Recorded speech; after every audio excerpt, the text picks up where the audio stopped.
President-elect Donald Trump, who openly admires Russian President Vladimir Putin and who has been publicly feuding with the U.S. intelligence community over its assessment that Russia tried to influence the U.S. election, just picked a man who was once banned from Russia to be the nation's spy chief.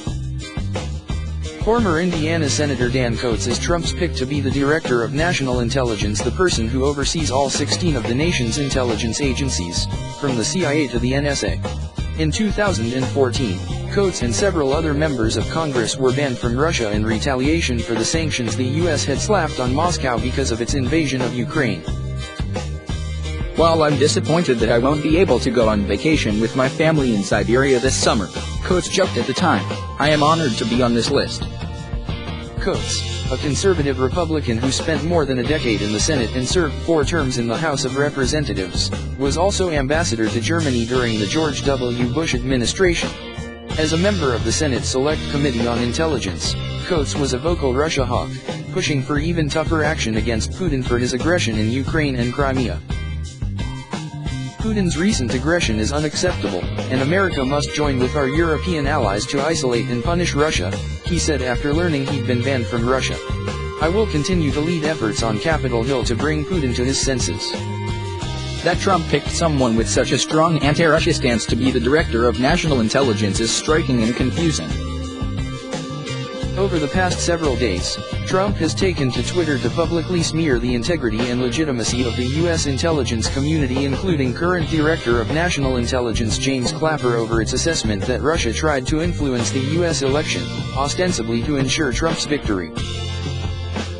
Trump has consistently disputed the conclusion, which is based on actual forensic evidence, some of which is publicly available, preferring instead to promote the claims of WikiLeaks founder Julian Assange that Russia had nothing to do with the email attacks.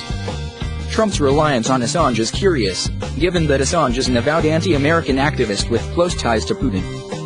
On Thursday, the country's top intelligence officials fired back at Trump's criticism. In a fiery Senate Armed Services Committee hearing on foreign cyber threats to the United States, the country's top spies along with several senators from both parties lambasted what Clapper described as Trump's disparagement of the intelligence community. So the fact that Trump just tapped a staunch Russia hawk to head the entire intelligence community is a tad odd, to say the least. The Wall Street Journal also reported on Thursday that Trump was planning to restructure the office of the Director of National Intelligence, believing it had become bloated and politicized, according to unnamed sources quoted by the Journal. The ODNI was established in 2004 in response to the 9/11 attacks in an attempt to improve communication and coordination among the country's myriad intelligence agencies. Many lawmakers and intelligence experts have also pushed for eliminating or restructuring the ODNI, believing it adds an additional level of bureaucracy to what is already a large and sprawling U.S. intelligence apparatus. Critics also note that it has no real power, given that the DNI doesn't have any control over the budgets of the CIA and other individual spy organizations. The Trump transition team later denied the Wall Street Journal report.